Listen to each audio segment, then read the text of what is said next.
Praise the lord everyone. प्रभु बहुत आशीष दे। देखो एक कितना अच्छा मौसम हो रखा है, ठंड का टाइम है और ये अपना दिसंबर का महीना चल रहा है, 19 तारीख आज हो चुकी है। कितना अच्छा मौसम हो रखा है और थोड़ी धूप भी निकल रखी है। अगर हम इस समय भी किसी बिल्डिंग पर था और सनलाइटिंग भी अच्छी हो रखी है और ठंडी हवाएं भी हैं, थोड़ी धुंध ओस भी है। लेकिन अगर हम देखें, इस खुदा ने संसार को कितना बड़ा बनाया, कितने सारे लोग, अनगिनत घर मकान अगर हम देखें तो कहाँ कहाँ तक सुसमाचार प्रभु का पहुंचा होगा। सोचने वाली बात है। हो सकता है हम उंगलियों पर गिन लें उन कंट्रीज़ को, उन शहरों को, है ना। लेकिन फिर भी कई ऐसी प्लेसेस हैं, कोई ऐसी जगहें हैं जहाँ पर प्रभु का वचन नहीं पहुँचा है। और मैं विश्वास करता हूँ ये वीडियो आज आपके और मेरे लिए है, ताकि प्रभु हमें इतना आत्मा और रूह से परिपूर्ण करे और हम उसके लिए इतने भूखे और प्यासे हों कि सच में हम खुदा के लिए तैयार रहें। जैसे कि यहोवा ने यशायाह से कहा था कि कौन जाएगा मेरे लोगों को बचाने के लिए, छुड़ाने के लिए, अनंत जीवन के लिए और उनको नरक से बचाने के लिए। समझ पा रहे हो? क्योंकि यहोवा जानता था कि उसके लोग, उसकी भेड़ें, उसके बच्चे, उसके इज़राइल बुराई की तरफ जा रहे हैं, पाप की तरफ जा रहे हैं, दंड की तरफ जा रहे हैं, नरक की तरफ जा रहे हैं। इसलिए यहोवा की रूह प्यासी है कि कौन उसके लोगों को बचाने के लिए जाएगा। तो ये वचन आज मेरे लिए और आपके लिए है, मेरे भाई और बहनों, कि क्या हमारे अंदर वो भूख और प्यास है कि हम खुदा के लिए, क्या इन बातों के लिए उपवास रखें, खुदा के लिए अपना समय निकालें कि हम लोगों को बचाने के लिए, सुसमाचार सुनाने के लिए एक पहल करें, या उनके लिए दुआएं करने के लिए पहल करें, या उनकी शुद्धि लेने के लिए पहल करें, या उनके लिए उपवास कर सकें। अगर घर से बाहर नहीं निकल पा रहे तो उपवास में प्रार्थना तो कर सकते हैं, प्रभु जहाँ तक तेरा नाम नहीं पहुँचा वहाँ तक तेरा नाम पहुँचा। समझ पा रहे हो इस बात को? जहाँ तक प्रभु तेरा नाम नहीं पहुँचा है वहाँ तक तेरा नाम पहुँचा, और जिस नाम को, जहाँ तक तेरा नाम नहीं गया है, ये नहीं जाना है लोगों ने, प्रभु वहाँ तक तेरा नाम पहुँचा। या हमें इस्तेमाल कर, या किसी को भेज, ताकि लोग बचाए जाएं, नरक से बचे, पापों से पश्चाताप करे, उद्धार पाए, अनंत जीवन पाए। इस समय खुदा ढूंढ रहा है कि वो किस को इस्तेमाल करे, किस को यूज़ करे, किस पे भरोसा रखे और किस को अपने कामों के लिए मस्से, वरदान और दानों से परिपूर्ण करे। हालेलुया। देखो मैं एक और नेक्स्ट फ्लोर पे आ गया हूँ, मैं आपको दिखाता हूँ। ये हमारे लिए एक बहुत बड़ा सवाल है। हम घर बैठे हुए हैं, कभी कुछ कर रहे हैं, कभी कुछ कर रहे हैं। हमने क्या डिसीज़न लेने की कोशिश करी कि प्रभु आज मैं 4 लोगों को सुसमाचार सुनाऊंगा, 2 को सुनाऊंगा, 3 को सुनाऊंगा, 10 को सुनाऊंगा। कितना ऊंचे पर है हम, देख सकते हो आप ना, कितने सारे लोग हैं। हमने इन सभी लोगों में से कितने लोगों को बपतिस्मा दिलाया, कितने लोगों का उद्धार कराया, कितने लोगों को परमेश्वर के निकट लेकर आए, और कितने बने हुए हैं प्रभु में। समझ रहे हो आप? देखो कितने सारे घर हैं, है ना। जहाँ तक नज़र जाती है मकान ही मकान, घर ही घर, है ना। तो कितनों को प्रभु के निकट लेकर आए हम, कितने प्रभु में बने हुए हैं, कितनों ने बपतिस्मा पाया, कितनों ने उद्धार पाया है ना। ये हमारे लिए बहुत बड़ा सवाल है। और समझ लो प्रभु भी एक तरीके से हमसे सवाल करता है कि हमने कितनों को छुड़ाया। प्रभु ने कहा, जब मैं बंदी गृह में था, आंसू में था, दर्द पीड़ा में था, भूखा था, प्यासा था, क्या तुमने मेरी सुधि ली? मेरे भाई और बहनों, अगर हम खुदा के लिए भूख और प्यासे नहीं होंगे, खुदा के बोझ को उठाना, या खुदा का जो जुआ है उसको रखना, और प्रभु ने कहा ना, अपने बोझ को मुझे दे दे क्योंकि मुझे तेरा ध्यान है, मेरा जुआ उठा ले जो सहज और हल्का है। प्रभु का जुआ पता है क्या है आपको?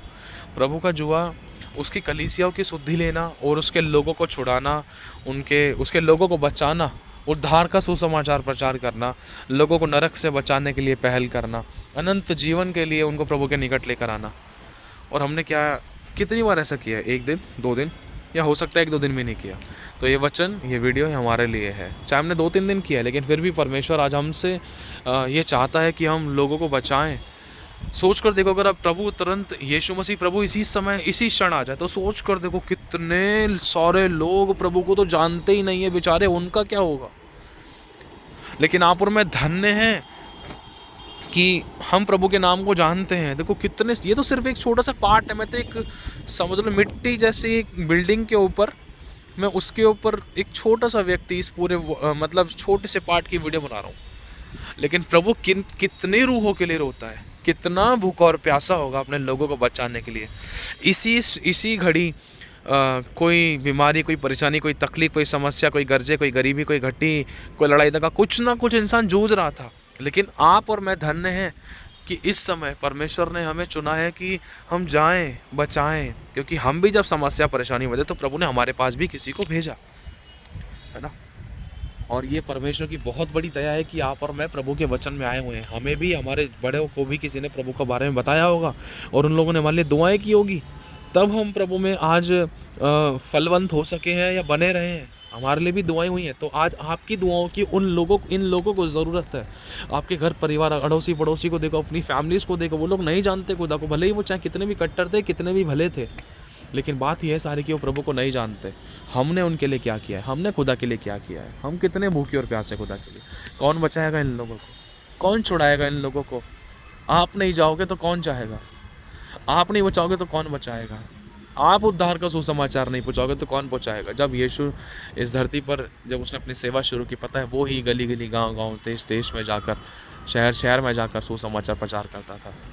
वो ठहरता नहीं था, उसने अपने खाने पीने की चिंता नहीं करी, उसने किसी बात की परवाह नहीं करी मेरे भाई और बहनों। वो चलता गया, उसका सताव बढ़ता गया, फिर भी वो चलता गया। उसको पता कि मुझे बचाना है, मेरी और भी भेड़ें हैं जिन्हें मुझे इकट्ठा करना है।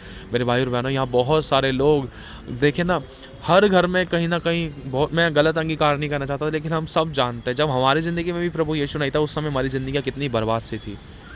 लेकिन आज प्रभु ने लड़ना सिखा दी। मैं नहीं कह रहा कि समस्या सारी खत्म है, लेकिन प्रभु ने जय पाना सिखा दिया। आज हमें एक आशा और उम्मीद रहती है, और परमेश्वर ने हमेशा हमारी गवाहियों को बनाता है, हमारा विश्वास मजबूत करता है। अगर हम प्रभु में नहीं होते तो कब का सुसाइड कर चुके होते, मर चुके थे, कुछ खा के ख़त्म हो चुके होते, या तो कुछ ना कुछ गलत कदम उठा चुके होते, या मर चुके थे, या मार चुके होते। लेकिन खुदा की बहुत बड़ी दया कि उसने हम सभी पर, आपके ऊपर यह अनुग्रह किया है, मौका दिया है परमेश्वर ने। कितने सारे लोग हैं, कुछ तो ट्रैवलिंग कर रहे हैं, कुछ प्लेन में हैं, कुछ गाड़ियों में हैं, कुछ बाइक्स पर हैं, और कितने लोग इस समय तो सोच कर देखो, सो चुके थे, जिनको मतलब गाड़ने के लिए, दफनाने के लिए, जलाने के लिए लेकर जाया जा रहा था। क्या उनमें से किसी को पता होगा प्रभु का नाम? सोच कर देखो, ये हमारे लिए बहुत बड़ा सवाल है। हमने कितनों को बचाया? अगर खुदा आपसे मुझसे पूछे कि तूने कितनों को सुसमाचार सुनाया, फल कहाँ है, फल कहाँ है? प्रभु ने कहा है फल लाओ और फलवंत हो जाओ। प्रभु ने कहा है जो मुझसे प्रेम करता है मेरी आज्ञाओं को मानेंगे। तुम मुझसे प्रेम करते हो तो मेरी आज्ञाओं को मानेंगे। मेरी आज्ञा ये है, फल लाओ। हालेलुया। समझ पा रहे? फल क्या है? फल का मतलब है आत्माओं को बचाना। कितनी आत्मा को बचाए? एक आत्मा को बचाए तो एक फल है, दो को बचाए तो दो फल है। मतलब दो मनुष्य को विश्वास में लेकर आया, उनका उद्धार कराया है हमने, और उनको बैप्टिज्म दिलाया है, प्रभु में वो बने भी हुए हैं, तो वो दो फल हैं। समझ पा रहे हो? तो हमने कितनों को प्रभु का वचन दिया है, कितनों के लिए हमने दुआएं की हैं। कई बार तो हमने बताकर छोड़ दिया और हमने दुआएं करना भूल गए हैं।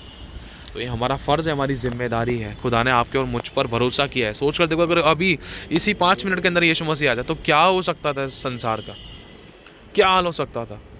ये खुदा का बहुत बड़ा ग्रेस है। उसके वचन में लिखा है, मेरे आने में इसलिए देर होती ताकि सबको मन फिराव का अवसर मिले, ताकि कोई भी नाश ना हो और सब अनंत जीवन पाएँ। हालेलुया। तो ये हम सभी के लिए करेक्शन है। देखो कितने सारे लोग होंगे, सोचो हर घर में 5-4 लोग, हर कमरे के अंदर 4-5 लोग। कितने लोगों को प्रभु के बारे में पता है? नहीं पता है इतने सारे लोगों को। ये हमारा फ़र्ज़ है, हमारी जिम्मेदारी है कि हम जाएं। मौका मिलता है, कोई गरीब मिल गया, फ़कीर मिल गया, रिक्शे वाला मिल गया, दुकानदार मिल गया। देखो पता है, एक छोटा सा उदाहरण देना चाहता हूँ। कई बार मेरी कॉल सेंटर वाले लोगों से बात हुई है, प्रभु ने वहाँ पर कॉल पर ही है, किसी को देखा नहीं है, फ़ोन उन्होंने कोई पता नहीं ऑफ़र बताया, कोई स्कीम बताई है, तो मन में आया इसको सुसमाचार सुना। शमशान घाट के अंदर परमेश्वर ने सुसमाचार सुनाने का अनुग्रह दिया। जैसे दुकान पे कोई सामान लेने जा रहे हैं, चीज़ वाला है या कोई वो है, सब्जी वाला है, बात करते करते भाई कैसे सब बढ़िया, ये वो और ये हाल उठे, अरे भैया हम सेवा करते हैं, प्रभु के नाम से प्रार्थना करते, बड़ी बड़ी तकलीफ़ें लोगों की ठीक होती हैं। धीरे धीरे करके उसको उद्धार के बारे में बताया, अनंत जीवन के बारे में बताया, पापों की क्षमा के बारे में बताया। देखो पाप करने का तो इतना कोई बहाना नहीं हो पाता था, या होते भी थे, लेकिन हमें उद्धार के सुसमाचार के लिए क्यों ला जाना? हम नहीं बताएंगे तो उसको कौन बताएगा? चाहे वो एक्सेप्ट कर रहा है या नहीं कर रहा, उसकी करनी वो जाने। हमारा फ़र्ज़ है उसको सुसमाचार देना और उसके लिए दुआ करना कि प्रभु किसी ना किसी दिन तो उसको पकड़ और इस सच में तेरे प्रेम का स्वाद चखे, उद्धार पाए, अनंत जीवन पाए। हालेलुया। तो मेरे भाई और बहन, तैयारी रखनी है, कभी मौका नहीं चूकना है। अगर चूक गए तो पश्चाताप करना, एक छोटी सी प्रार्थना करनी है, परमेश्वर मुझे क्षमा कर, मैं उसको सुसमाचार नहीं दिया या नहीं दे सका, परमेश्वर तू अपने किसी अभिषेक, किसी अपने स्वरदूत को भेजकर परमेश्वर उसको तेरा वचन पहुंचा, ताकि वो तेरे नाम पर जाने और पृथ्वी का जीवन समाप्त करने से पहले तेरे नाम पर विश्वास करे, उद्धार अनंत जीवन पाए। चाहे कोई बीमार था, लाचार पीर फकीर था, कोई भी व्यक्ति था, उद्धार की आज हम सभी को ज़रूरत है। हालेलुया।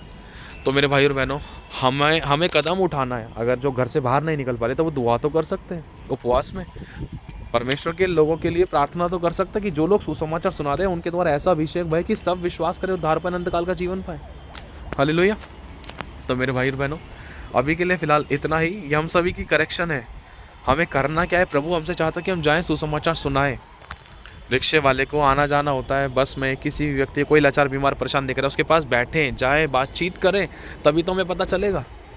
पहले एक दूसरे का हालचाल जानो, समस्या जानो, फिर उसके बाद उनको बताना शुरू करो। समझेगा कि इंसान भाई, समझ पा रहे हो, परमेश्वर आपको अभिषेक देगा। आप प्रार्थना करो, प्रभु मैं किसी को सुसमाचार सुनाऊं तो मेरी मदद करना। आप घर से निकलो तो प्रार्थना करके निकलो, प्रभु तेरे लहू में मुझे छिपाता हूँ, सुसमाचार सुनाऊं तो मेरी मदद करना, सब कुछ मेरे फेवर में, और मुझे शब्द देना ताकि सामने वाले का जीवन बदले। हालेलुया। तो मेरे भाई बहनों, भूखे और प्यासे रहना है, लोगों को बचाना है। सबसे बड़ा धन मनुष्य का प्राण है। खुदा आपके साथ है, खुदा आपकी अगुवाई करेगा। जब यहोवा आपके साथ है तो आपका विरोधी कौन हो सकता है। धीरज रहो, नम्र और दीन रहो। प्रभु ने कहा है, जो तुझे बोलना होगा उसी से मैं बतलाया जाएगा। बोलने वाला मनुष्य नहीं वरन परमेश्वर का आत्मा होगा। खुदा आपको मसा देगा और शब्द देगा। आमीन।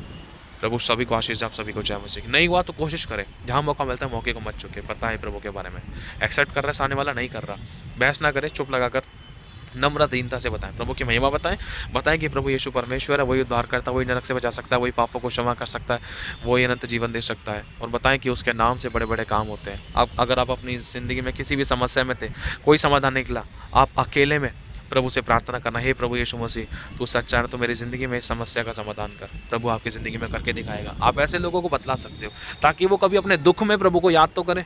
जब याद करेंगे तो खुद अपने आप ही काम ले लेगा उनसे, उनको अपने आप को उनके ऊपर खुद ही प्रकट कर देगा। लेकिन हम बताएं तो सही। हालेलुया। प्रभु हमारी मदद करेगा। हालेलुया। सारी महिमा प्रभु को मिले। हमें सिर्फ परमेश्वर का डर रखना है। जब प्रभु के कामों को करेंगे, प्रभु में फेवर देगा।